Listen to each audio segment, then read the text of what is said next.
नौकरी छोड़ते ही ईपीएफ निकालना पड़ेगा भारी। जानिए क्यों है ये बड़ी भूल। नमस्कार, न्यूज 18 का डिजिटल प्लेटफॉर्म आप देख रहे हैं और मैं हूं रितु सिंह। नौकरी बदलना, करियर ब्रेक लेना या कुछ समय के लिए काम से दूर होना आज के दौर में आम बात है। अब ऐसे समय में कई लोग सबसे पहले अपने ईपीएफ खाते की रकम निकालने का फैसला कर लेते हैं, लेकिन क्या ये कदम सही है? वित्त विशेषज्ञों का ये मानना है कि जल्दबाजी में ईपीएफ निकालना भविष्य की बड़ी आर्थिक सुरक्षा को कमजोर कर सकता है। तो अगर आप भी नौकरी छोड़ चुके हैं या बदलने की सोच रहे हैं तो ये जानना आपके लिए भी जरूरी है कि ईपीएफ को छेड़ना क्यों नुकसानदेह हो सकता है। नौकरी छोड़ने के बाद ब्याज मिलता रहता है, तो बहुत से लोगों को लगता है कि नौकरी छूटते ही ईपीएफ पर ब्याज मिलना बंद हो जाता है, जबकि ऐसा नहीं है।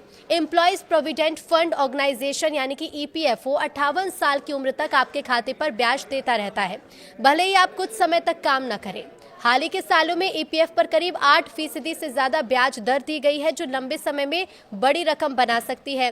तो अगर आप पैसा निकाल लेते हैं तो ये ब्याज रुक जाता है और आपका रिटायरमेंट फंड छोटा पड़ सकता है। कंपाउंडिंग की ताकत को मत तोड़िए, क्योंकि लंबी अवधि में धन बढ़ाने का सबसे ज्यादा बड़ा हथियार है कंपाउंडिंग यानी कि चक्रवृद्धि ब्याज। जब आपके खाते में जमा राशि पर हर साल ब्याज जुड़ता है और फिर उस पर भी ब्याज मिलता है तो रकम तेजी से बढ़ती है। यदि आप 30 या 35 साल की उम्र में ईपीएफ निकाल लेते हैं तो आप आने वाले 20 से 25 साल की ग्रोथ को खो देते हैं। यही छोटी दिखने वाली रकम रिटायरमेंट तक पहुंचते पहुंचते लाखों या करोड़ों में बदल सकती है। ईपीएफ निकालने से पहले 5 साल का नियम जरूर याद रखें। यदि आपने लगातार 5 साल की सेवा पूरी नहीं की है और पूरा पैसा निकाल लेते हैं तो उस पर टैक्स लग सकता है। इससे आपकी बचत और कम हो जाती है। खासकर करियर के शुरुआती अवस्था में बार बार नौकरी बदलने वाले युवाओं के लिए समझना जरूरी है कि जल्द निकासी टैक्स और ब्याज दोनों का नुकसान कराती है। कभी कभी ईपीएफ खाते में ब्याज अपडेट होने में देरी हो सकती है। विशेषज्ञों का मानना है कि घबराने की जरूरत नहीं होती, क्योंकि ब्याज की गणना बाद में जोड़कर दी जाती है। यदि लंबे समय तक ब्याज नहीं दिखे तो आप ईपीएफओ पोर्टल पर शिकायत दर्ज कर सकते हैं या फिर संबंधित कार्यालय से आप संपर्क कर सकते हैं।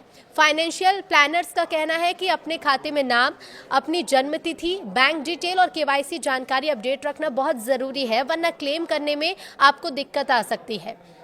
तो अगर आप नई नौकरी ज्वाइन करते हैं तो अपने पुराने ईपीएफ बैलेंस को नए खाते में ट्रांसफर करना बेहतर ऑप्शन है। आपका यूनिवर्सल अकाउंट नंबर यानी कि यूएएन एक ही रहता है, जिससे सेवा की निरंतरता बनी रहती है और टैक्स लाभ भी सुरक्षित रहते हैं। हालांकि गंभीर बीमारी, घर खरीदने या बच्चों की पढ़ाई जैसे जरूरत के लिए आंशिक निकासी की अनुमति है, लेकिन पूरी रकम निकालना समझदारी नहीं मानी जाती। कुल मिलाकर ईपीएफ सिर्फ एक बचत खाता नहीं बल्कि रिटायरमेंट की मजबूत नींव है। थोड़े समय की जरूरत के लिए इसे तोड़ना भविष्य की सुरक्षा से समझौता हो सकता है। समझदारी इसी में है कि धैर्य रखें, ब्याज को बढ़ने दें और अपने बुढ़ापे की आर्थिक आजादी को मजबूत बनाएं।